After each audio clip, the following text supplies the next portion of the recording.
Hi, my name is Robbie, and I was born in San Antonio, Texas, to my do-it-all mom and a guy that I never got to know.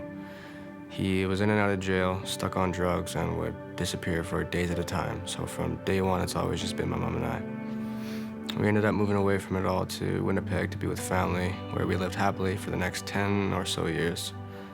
I was playing every sport, active every day, loving life. And then my mom met another guy who ended up bringing us out here to Chilliwack to be near his family, taking us away from ours. He got to be very mean and verbally abusive. He would treat my mom with great disrespect, and he loved to yell to try to get his point across. I would do all I could to stay away. I'd stay at friends' houses for days or weeks, which really took a toll on me and how I saw myself. At the age of 13, I picked up smoking cigarettes and drinking hard alcohol, and not long after that, my friends and I started to experiment with drugs. Looking back now, all those times can be marked by depression, anger, and loneliness. I remember sitting in science one afternoon when I got a text from my girlfriend, who I was already going through rough times with, telling me that she was pregnant. And to this day, I remember the feeling I was overcome with. I immediately went out into the hall and tears poured from my eyes. I was so scared, I just remember saying over and over, "What are we gonna do? How are we gonna take care of this?" It was June 2015, my grade 12 year, when our beautiful baby girl was born. I was still making bad decisions. Being a father figure did not register for me at that time. I never had one myself, so I had no idea what to do.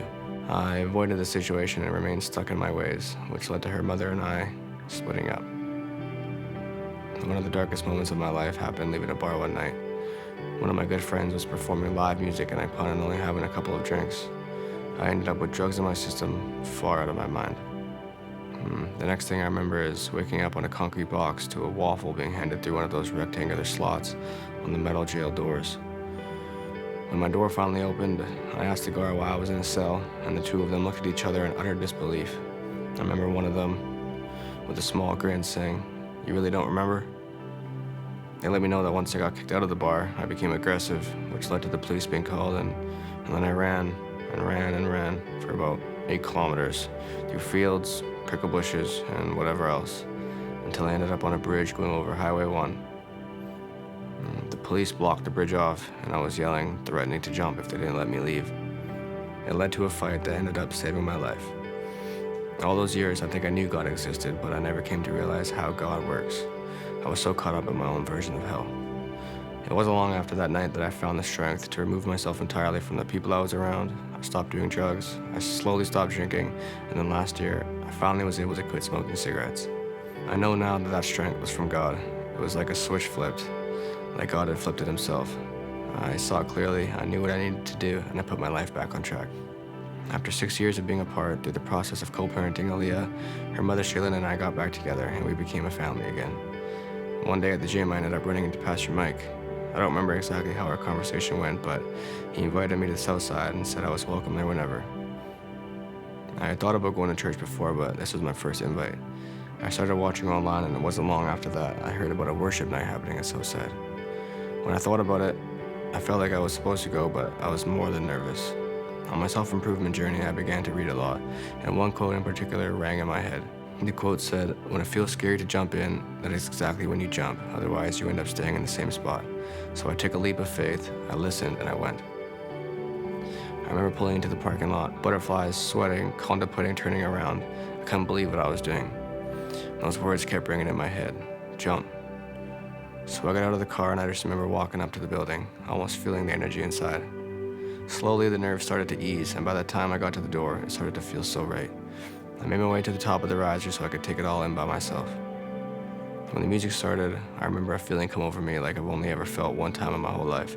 The most unexplainable feeling in the world. Like God was literally inside of me or something. It felt like I was seeing God live at work and so many different people in the room that night. I was so surprised that I got to meet some amazing leaders at Southside that night who encouraged me to come to church in person on Sunday, and so I did. I came in alone the first Sunday, and it was like the words in the sermon were aimed at me. I was more than moved, more than intrigued, and I knew that with no shadow of a doubt that this is the exact place that I need to be. After seeing a change in me, Shaylin and Aaliyah tagged along with me a few Sundays later, and we've never looked back. Shaylin and I both raised our hands and made the commitment to follow Jesus. He's helping her grow and heal in so many ways as well. Compared to where we were even a year ago, things have changed drastically.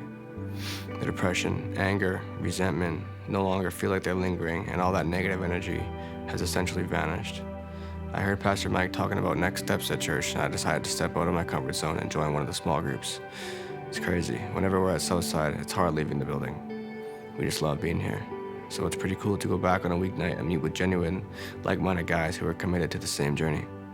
A little over a month ago, Shaylin and I welcomed our second baby into the world, a son. We were stuck between two names, so his name wasn't decided until about 3 minutes after he was born. The sun came beaming through the clouds, replacing the rain that had poured all night. It lit up the room, and the rays made it to the bed where he was. Instantly, we knew his name was Tio, which means gift from God. God's love is the most miraculous thing that I've ever come across, and I hope that my kids come to experience his love the way I have. My answer for why I'm getting baptized today is pretty straightforward. I've asked God to guide me, and when Pastor Mike speaks, it's like God is speaking to me as the father I never had. I hear him clearly on this one say, "This is your next step," so I'm taking it. God has brought me this far, and I'm excited to see what he's going to do next as I step out in faith.